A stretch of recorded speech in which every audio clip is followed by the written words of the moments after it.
All right, well, Tunisians' votes on Saturday for a new parliament aim to reflect President Kais Saied's vision of grassroots politics.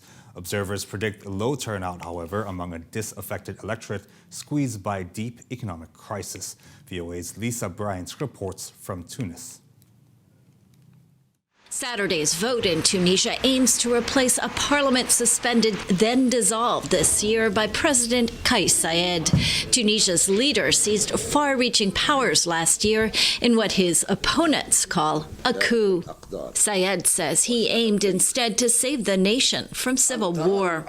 Almost all the country's political parties are boycotting these elections and calling on voters to do the same. If you ask the majority of the political stakeholders today in Tunisia, they will tell you that it's a masquerade. You know, it's a big theoretical kind of act, definitely made to legitimate whatever the president is doing at the moment. More than 1,000 candidates are running for 161 seats in the new assembly.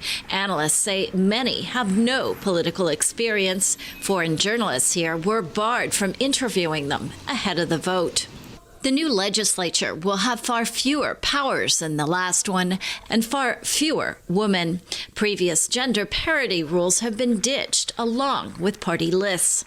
The parliament's diluted role and a much more powerful presidency are enshrined in Saied's new constitution, pushed through in a referendum in July with less than a third of eligible voters casting their ballots.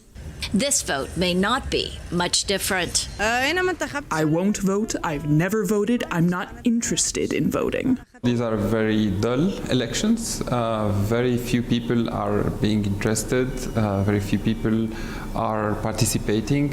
When you walk in the streets of Tunis, you barely see any signs that elections are taking place. Analysts say Tunisians are more worried about soaring prices, joblessness, and a shrinking economy, the same ingredients that fueled the country's 2011 revolution.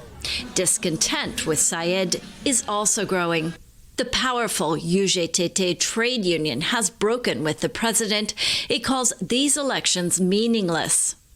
But for now, after years of political gridlock under previous parliaments and presidents, Saied's rivals are largely discredited.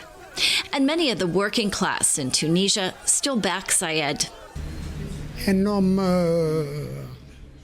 He's a serious man. He's well educated. He lives a clean life. Let's hope he'll be up for the job.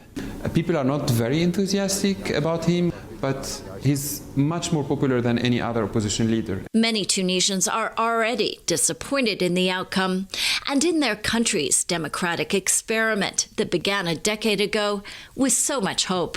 Lisa Bryant for VOA News, Tunis.